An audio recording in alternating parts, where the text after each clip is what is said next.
வணக்கம். இயக்குனர் வினோத் இயக்கத்தில் தாவேக தலைவர் விஜய் நடித்துள்ள படமான ஜனநாயகன் ஜனவரி 9ஆம் தேதியான நேற்று உலகம் முழுவதும் வெளியாக இருந்த நிலையில் தணிக்கை சான்று வழங்கப்படாததால் இந்த படத்தின் வெளியீடு ஒத்திவைக்கப்பட்டது.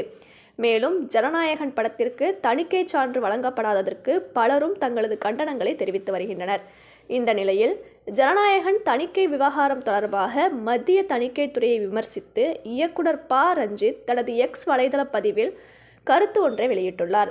அந்த பதிவில் ஜனநாயகன் திரைப்படத்தின் தணிக்கை விவகாரத்தில் மத்திய திரைப்பட தணிக்கை துறையின் செயல்பாடுகள் மிகவும் மோசமானது.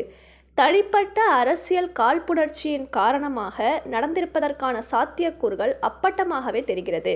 அதேபோல பராசக்தி திரைப்படத்திற்கு கொடுக்கப்பட்ட நெருக்கடிகள் போன்றே என் இயக்கத்தில் வெளிவந்த திரைப்படங்களுக்கும் நீலம் தயாரிப்பில் வெளிவந்த திரைப்படங்களுக்கும் கொடுக்கப்பட்டதை பலமுறை பகிர்ந்திருந்தேன்.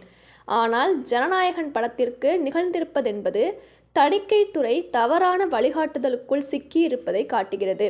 மேலும் மாற்றுக்குரல் வராமல் தடுப்பதற்கான வேலையை மிக தீவிரமாக கடைபிடிக்கின்ற இது போன்ற மோசமான போக்கை வன்மையாக கண்டிக்க வேண்டும். படைப்பு சுதந்திரம் பாதுகாக்கவும் வரும் காலங்களில் மத்திய தணிக்கைத்துறை சுதந்திரமாக செயல்படவும் குரல் எழுப்புவோம் என்று ரஞ்சித் தெரிவித்துள்ளார். மேலும் செய்திகளுக்கு தொடர்ந்து இணைந்திருங்கள் ECR TV சேனலுடன்.